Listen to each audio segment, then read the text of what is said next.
Hello, folks. I hope you are having an amazing day today. Today, I wanted to take a look at H.P. Lovecraft's The Horror at Red Hook and give it my official review for you folks. I read it a second time online on a website. I'll link it to you in case you're interested in checking it out for free, since all of this stuff should be past copyright.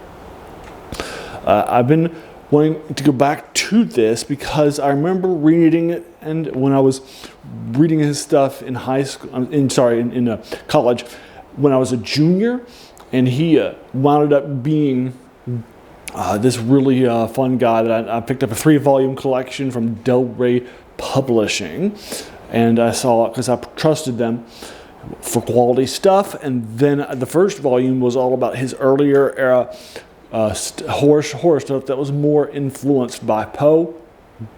His second volume were more middle era stuff, fantasy, more things that were supposed to be sort of related to the Dreamlands and fantasy stuff and such. It was more Lord Dunsany, kind of like the Gods of Pagana or a Shop in Go By Street, that sort of thing.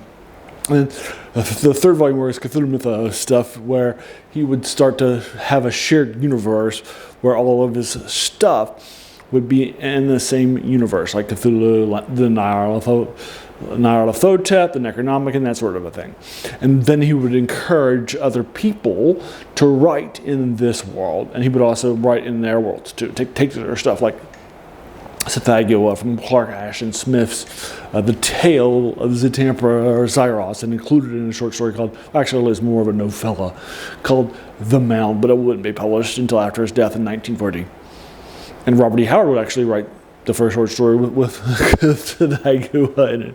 He's the creator of Conan. And so, great stuff there. Anyway, so the idea here is to have this shared stuff. Now, this was written right around in the mid-20s, later 20s, when he was more doing his Call of Cthulhu stuff and so forth. It was right during when he was living in New York City. I don't remember that strongly, having read it the first time, but I thought I would go back and see what I thought. A lot of folks point to this as aspects of his racism and such, and going back, I can see where they're coming from and so forth. And so I thought it would be fun for me to do a review of this short story, which I read last night again for about an hour and such. So I thought it'd be fun for me to knock that out and see what you guys think, if you've read it too, and see what your thoughts are too. So here we go, let's get started. All right, so basically a reminder, my reviews are spoiler free, so I won't be unpacking like the plots and so forth. Our primary character is a cop in New York City, and there is a district of New York City called Red Hook, which is supposed to be this really nasty and dark and affair and so forth. And he had an encounter officially as a cop in that area that has really sort of unsettled him, and now we'll find, and he's trying to keep things sane. He's in a police convalescence home, trying to stay away from the same side of architecture because that might set him off and so forth. And so that's basically, and now something has a little set him off, and then at the end of the first chapter of I think 8 chapters, he will start to reminisce about what actually happens and so forth. And then I think it's an 8-chapter division. Each chapter is like a page. It's not that long. You can easily knock it out pretty quickly and such. But there's the first chapter, a part, if you will, of this short story for you folks. Now, a couple of things. First of all, the descriptions of Red Hook and so forth, and the characters, I can see where people came from. They say this is a clear example of his racism. All the immigrants, particularly biracial people, all the physical descriptions, he makes them seem like they're evil. For example, there is a captain of a ship at one point in time that our primary protagonist encounters, and so forth, and a description of him and his mouth make it seem like because he's biracial, he's going to be an evil, sinful person.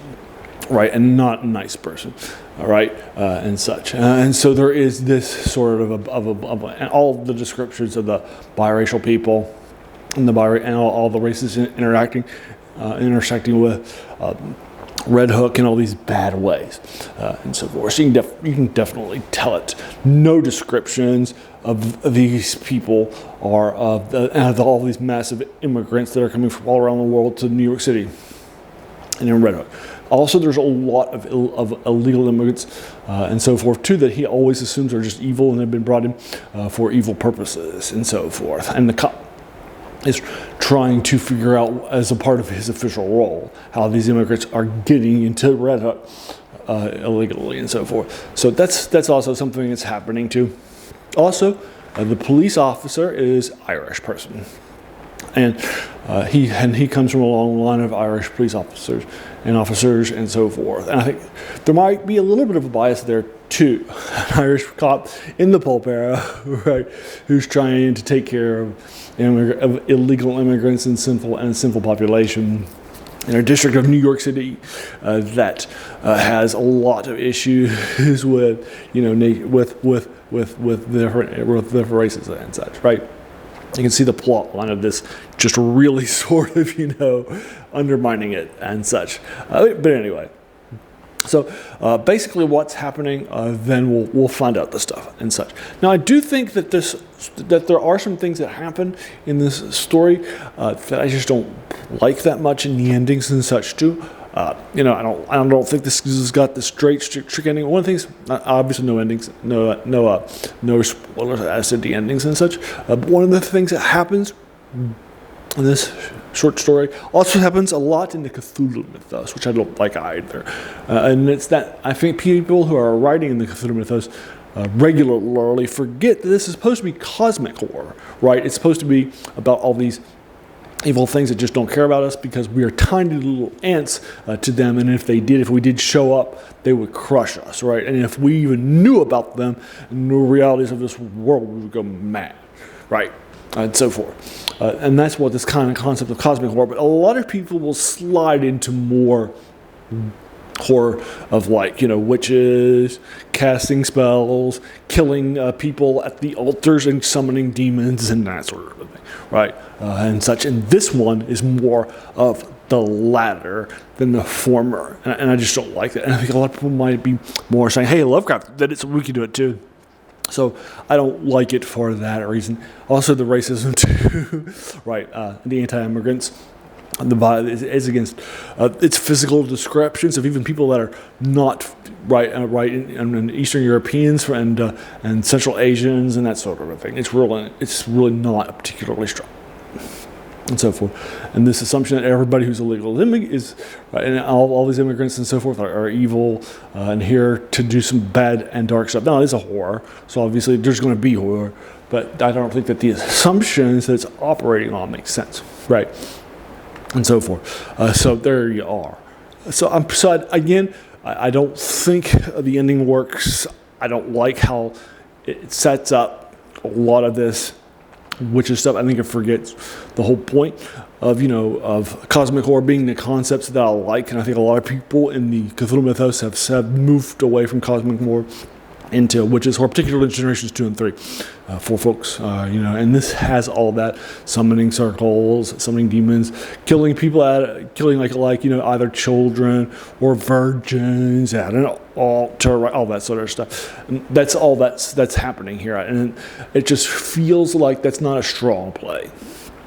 And I don't think it works. And from his Irish comp, which is obviously a huge a bias there too, and some other stuff too. So it's of its time. It was published in Weird Tales and so forth, but it just doesn't hold up well, right? And so forth. But taking it on its own merits and taking it away from this racism and the biases and so forth, again, I don't like the ending. I don't like its influences I don't like it sliding into a witches horror style thing from cosmic horror that he was really good at this time and so forth. And so for those reasons, It's even removing it from the racism and so forth. It's like a 4 out of 10, and then when you add that in, it's even worse, right? And so forth. But right, I just don't like it that much. I didn't like it then, but I liked it even less going back and reading it a second time. And so forth. So there you are. That is The Horror at Red Hook, published in Weird Tales in the late 20s by H.P. Lovecraft for you folks. What do you think? Have you read it? Do you agree or disagree before out 10? Please keep your comments, whatever your thoughts are, spoiler free in the comments below. If you like this video and want to subscribe to the channel, please do so. I'd love that to have that happen. And so forth. We got lots of these coming, and so forth. I do a lot of these older science fiction, horror, and fantasy, short stories, novels, novellas. I did The Mound recently, for example, from Lovecraft and other stuff too. And then I tried to do some other stuff in those genres. I do a video game review on Wednesday. I do a serial Saturday where I do the older stuff and such. But I like to keep them things and that sort of a thing. But I like to keep it within those 3 genres. So if those are your passion, please hit the like, subscribe button, and the bell icon to be notified of my videos. Because I got 3 reviews a week and stuff.